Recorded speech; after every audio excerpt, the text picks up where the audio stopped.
అందరికీ నా నమస్కారాలండి. ఇక్కడ మీరు చూస్తున్నది 8థ్ క్లాస్‌కి సంబంధించినటువంటి grammar topics and as well as ఇవి వచ్చేసి textual lessons line to line explanation ఇవ్వబడింది. సమ్మరీ కానివ్వండి, క్వెషన్ అండ్ ఆన్సర్స్ కానివ్వండి, అట్లానే సప్లిమెంటరీ రీడర్‌కి సంబంధించి కూడా అదే విధంగా టోటల్‌గా మీకైతే ప్రతీదీ అవైలబుల్‌గా ఉంటుంది. ఈ ప్లే లిస్ట్‌లో సింపుల్‌గా మీరేందంటే టైటిల్ గనక క్లిక్ చేసినట్లయితే సింపుల్‌గా టైటిల్ క్లిక్ చేస్తే మీకు డిస్క్రిప్షన్ ఓపెన్ అవుతుంది. అక్కడ టోటల్ ఈ ప్లే లిస్ట్ లింక్స్ అన్నీ కూడా మీకు ఈజీగా అవైలబుల్ అవుతాయి. లేదా తెలీదు అనుకుంటే సింపుల్‌గా లింక్ అని గనక కామెంట్ సెక్షన్‌లో అడిగినట్లయితే ఖచ్చితంగా మీకు ప్లే లిస్ట్ లింక్స్ అనేవి ప్రొవైడ్ చేయడం జరుగుతుంది. ట్రెజర్ వితిన్ పార్ట్ 1కి సంబంధించినటువంటి క్వెషన్ అండ్ ఆన్సర్స్‌ని మనం చూద్దాం. ట్రెజర్ వితిన్ అంటే అంతర్గత నిధి. జనరల్‌గా నిధుల వేట జరుగుతా ఉంటుంది. నిధి ఇక్కడ దొరుకుతుంది, అక్కడ దొరుకుతుంది. రాజుల సొమ్ము రాళ్ల పాలంటారు. వాటి గురించి వెతుకుతా ఉంటారు. కానీ మనలోనే ఒక గొప్ప నిధుంది. దాన్ని వెతకగలిగిన వాడు గొప్పవాడు అనేది ఈ హఫీజ్ కాంట్రాక్టర్ గారు ఎవరైతే ఉన్నారో ఆయన జీవితం ద్వారా అర్థమవుతుంది. What did Hafeez Contractor have nightmares about? Hafeez Contractor గారికి ఏం జరిగేదంటే పీడకలలు వచ్చేయి. అయితే అవి వేటి గురించి? He had scary dreams about failing in maths exam. ఆయన ఒక మ్యాథ్స్ ఎగ్జామ్‌లో ఉన్నట్టు, ఆ ఎగ్జామ్ పేపర్ వచ్చినట్టు, he did not know anything in the paper. Maths paper ముందు పెట్టినట్టు ఆ మ్యాథ్స్ పేపర్‌లో ఏం తెలీదు ఆయనకి. అసలు ఎంత గింజుకున్నా ఏం తెలీట్లా. And it used to worry him a lot. వెంటనే నిద్ర అకస్మాత్తుగా లేవడం. ఇలాంటి పీడకలలు హఫీజ్ కాంట్రాక్టర్ గారికి వచ్చాయి. What did principal say to him which influenced him deeply? అయితే హఫీజ్ కాంట్రాక్టర్ గారితో ఒకరోజు ప్రిన్సిపల్ గారు మాట్లాడడం జరిగింది. ఏం మాట్లాడారు అంతగా ఆయన జీవితం అనేది మారింది. The principal told him, I have looked after you all these years. నిన్ను జాగ్రత్తగా చూసుకున్నా ఇన్నాళ్ళు. మొదటి రోజు నుంచి చూస్తున్నా, ఫస్ట్ క్లాస్ నుంచి. ఇప్పుడు నువ్వు +1, +2 చదువుతున్నావు. ఇంతకాలం నిన్ను కాపాడుకుంటూ వచ్చా. But now it's time for you to take responsibility. ఇప్పుడైనా నువ్వు బాధ్యత అనేది నువ్వు తీసుకోవాలి. Your mother worked hard to pay your fees. నీకు ఫీజు కట్టడానికి మీ అమ్మ చాలా చాలా వెట్టి చాకిరీ చేసింది. నీకు తండ్రి లేడు. You have only played games. స్కూల్కి వచ్చి నువ్వేం చేస్తున్నావు? కేవలం ఆటలు ఆడుకోవడం మాత్రమే శ్రద్ధ పెడుతున్నావు.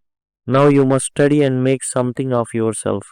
ఇప్పుడు నువ్వు నీకు నువ్వుగా మేల్కోవాల్సిందే. నీకు నువ్వుగా చదువుకోవాల్సిందే. These words made Hafeez realise how important it was to study and change his life.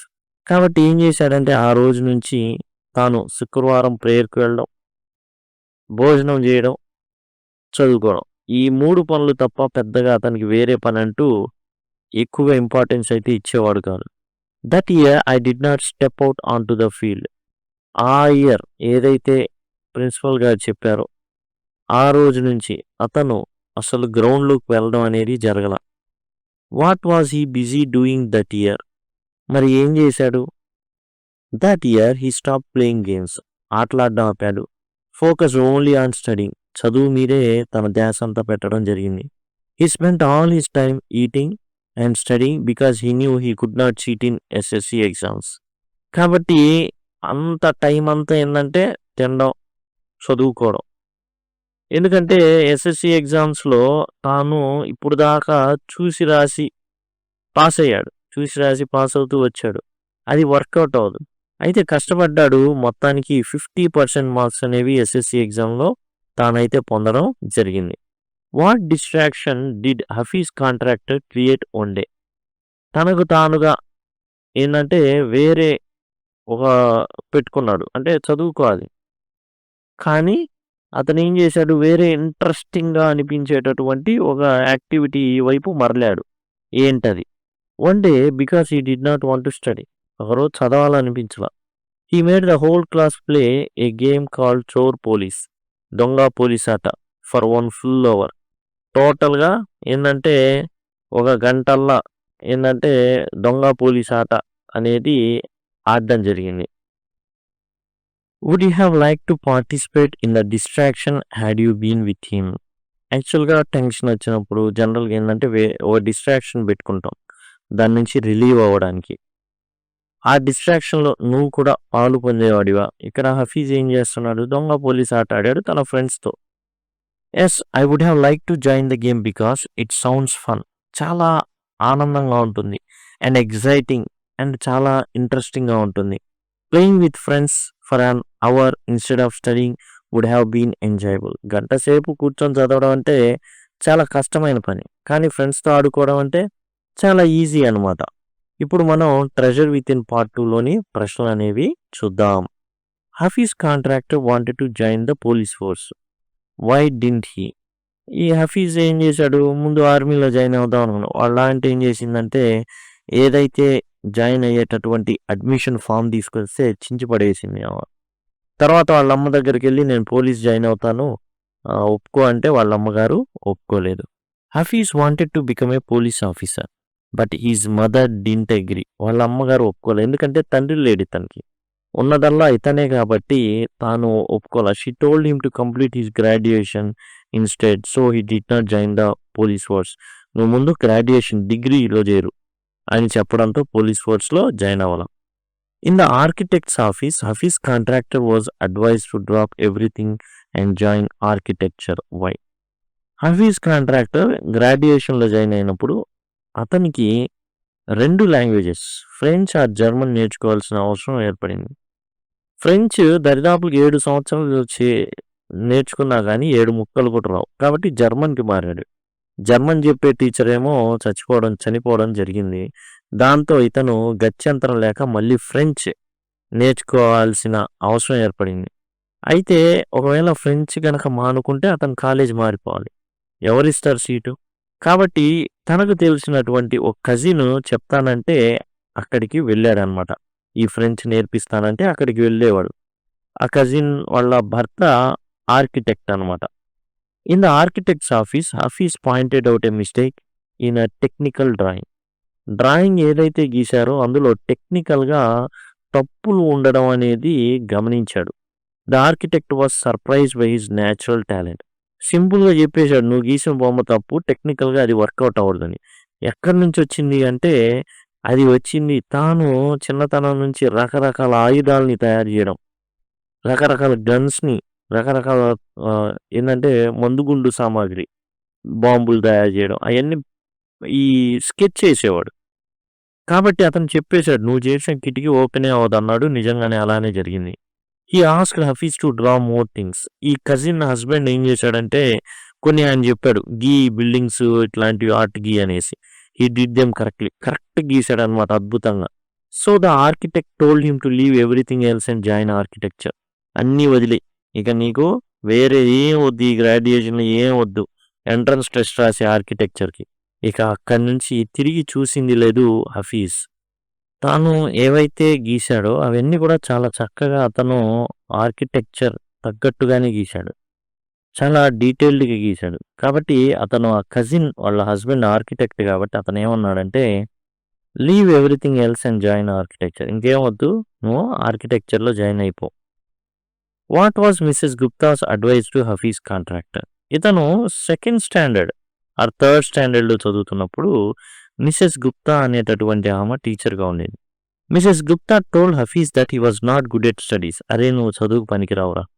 But was good at sketching. కానీ నువ్వు గీసినటువంటి బొమ్మలు ఉన్నాయి చూసావా అద్భుతంగా ఉన్నాయి. She advise him to become an architect. నువ్వు ఖచ్చితంగా ఆర్కిటెక్ట్ అవుతారా అంటే శిల్పి, భవనాన్ని కట్టేటటువంటి జనరల్‌గా ఆర్కిటెక్ట్ ఇప్పుడు ఇంజినీర్ అంటారు అతన్ని. వెన్ హీ గ్రో అప్ ఖచ్చితంగా నువ్వు పెద్దయినప్పుడు ఇంజినీర్ అవుతావు అనేసి దీవించడం జరిగింది Mrs Gupta. What made her advise him so? ఎందుకని ఆ సలహా మిసెస్ గుప్తా ఇవ్వడం జరిగింది? She had seen his drawings in school and realise he had talent in sketching. ఎందుకంటే తన యొక్క డ్రాయింగ్స్ చూసింది, ఆ స్కెచెస్ చూసింది, ఆ గీసినటువంటి బొమ్మలు చాలా ప్రిసైజ్‌గా ఉండడం చూసింది. దాంతో నువ్వు ఖచ్చితంగా ఆర్కిటెక్ట్ అవుతావు, ఇంజినీర్ అవుతావు అనేసి అనడం అయితే ఆమె జరిగింది. How did he help fellow students who had last a button? స్కూల్లో క్రమశిక్షణగా ఉండడం చాలా చాలా ఇంపార్టెంట్. ఆడుకుంటూ గుండీ పోగొట్టుకుంటే పనిష్మెంట్ ఉంటుందన్నమాట. If any student lost a button while playing or fighting జనరల్‌గా కొట్లాడుకుంటా ఉంటారు. గ్రూప్ ఫైటింగ్ జరుగుతా ఉంటుంది. Hafeez would make a button from chalk using a blade. స్కూల్‌లో దొరికేటటువంటి చాక్ పీసులతో, జామెంట్రీ బాక్స్‌లో ఉండేటటువంటి ఒక చిన్న కత్తితో, ఓ బ్లేడ్‌తో ఏం చేస్తాడంటే స్మాల్ బటన్స్ గుండీలని తయారు చేసేస్తాడు. This help them avoid punishment. దీంతో పెద్దగా పనిష్మెంట్ లేకుండా తప్పించుకునేవాళ్ళు అందరూ. As discipline in school was strict. చాలా డిసిప్లిన్ ఉండే స్కూల్ కాబట్టి గుండీ లేకపోతే ఖచ్చితంగా పనిష్మెంట్ అయితే పడుతుంది. Which rules did he break as a school boy? School బాయ్గా హఫీజ్ ఎలాంటి రూల్స్ని బ్రేక్ చేశాడు? ఈ break he broke many school rules. స్కూల్కున్న చాలా చాలా రూల్స్ని అతను ఏంటంటే అసలు పాటించాల వాటిని. He copied during exams. Exams టైంలో కాపీ కొట్టాడు. ప్లేడ్ ప్రాంక్స్, చిలిపి పనులు చేశాడు. వాచ్ మూవీ సీక్రెట్లీ అండ్ రహస్యంగా సినిమాలు చూడడం కానివ్వండి. అయితే మూవీస్కి యాక్చువల్గా అనుమతి ఉంటుంది. And didn't study properly. అసలు ఏమాత్రం కూడా చదవడం అనేది లేదు. He often distracted the class when he didn't want to study. కాబట్టి ఎప్పుడైనా సరే తనకు గనక చదవడం ఇష్టం లేకపోతే క్లాస్ మొత్తాన్ని కూడా డిస్ట్రాక్ట్ చేసేవాడు. ఎందుకంటే ఇతను లీడర్గా ఉండేవాడు. ఇతను లీడర్గా ఉండేసి ఏం చేసేవాడంటే టికెట్లు కొనడం కానివ్వండి అండ్ గ్రూప్ గ్యాంగ్స్ మెయింటైన్ చేయడం కానివ్వండి అట్లాంటి పనులు అనేవి చేస్తూ ఉండేవాడు అనమాట. What is Hafeez Contractor's definition of mathematics? Hafeez Contractor యొక్క డెఫినేషన్ ఏంటి మ్యాథ్స్కి సంబంధించి? For Hafeez mathematics means combining design, construction, psychology and understanding people all put together to create a building plan. ఇంజనీర్గా తాను స్కెచ్ గీసి ఇవ్వాలి, ఎట్లా నేను డిజైన్ చేస్తానని చెప్పాలి. ఎవరైతే వస్తారో తన యొక్క ప్రతి హ్యాబిట్ని గమనిస్తాడు. అతను నడిచే తీరు కాడి నుంచి ఇష్టపడి తినే తిండి కానీ ప్రతిదీ మాట్లాడే తీరు ఇవన్నీ గమనించిన తర్వాత డిజైన్, కన్స్ట్రక్షన్, సైకాలజీ ఎవరైతే తన ముందు ఉన్నాడో ఆ వ్యక్తికి సంబంధించిన సైకాలజీ, సోషియాలజీ ఇవన్నీ కూడా ఏవైతే కొన్ని ట్రెడిషన్స్ ఉంటాయి వాటిని కూడా పరిగణలోకి తీసుకొని తన ప్లాన్ని గీయడం అయితే జరుగుతుంది.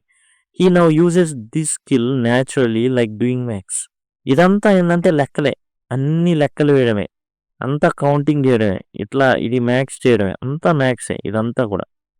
ఏవి ఉంచాలి, ఏవి తీసేయాలి, ఏవి ఏ పాళ్ళలో ఉండాలి, అంతా మ్యాథమెటికల్గా అంతా జరుగుతుంది. How would you want to define mathematics? Do you like the subject? మీరైతే మ్యాథ్స్ని ఎలా డిఫైన్ చేస్తారు? ఇక్కడ మనం చూసుకున్నట్లయితే ఎట్లా డిఫైన్ చేయబడింది Hafeez? Psychology, sociology and construction, designs అన్నీ కలిపేశాడు. ఇదే మ్యాథ్స్ అంటాను నేను అంటాడు. మనం ఏమంటాం?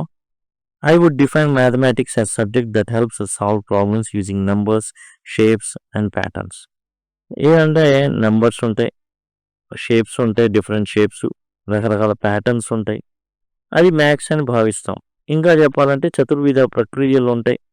ఎడిషను, సబ్స్ట్రాక్షను, మల్టిప్లికేషను, డివిజను అవి కూడా రాయొచ్చు. As I like it because it improves my thinking skills. నా ఆలోచన నైపుణ్యాన్ని, శక్తిని ఇంప్రూవ్ చేస్తుంది కాబట్టి మ్యాథ్స్ అంటే నాకు చాలా ఇష్టం. ఇదండి టోటల్గా వచ్చేసి ఏవైతే ప్రశ్నలు ఉన్నాయో ట్రెజర్ వితిన్కి సంబంధించినటువంటి ప్రశ్నలు అన్నమాట ఇవన్నీ కూడా. ఇది ఇప్పుడు ఇవన్నీ కూడా మనం అయితే డిస్కస్ చేయడం జరిగింది. ఈ విధంగానే మిగతావి కూడా మీకు ఖచ్చితంగా చెప్పడం అయితే జరుగుతుంది. దయచేసి గమనించండి. అన్నీ మీకు ఈ ప్లేలిస్ట్లో ఉన్నాయి. లింక్ అని కానీ కామెంట్ సెక్షన్ అడిగినట్లయితే నేను మీకు ప్రొవైడ్ చేయడం జరుగుతుంది. Thank you. Thanks a lot.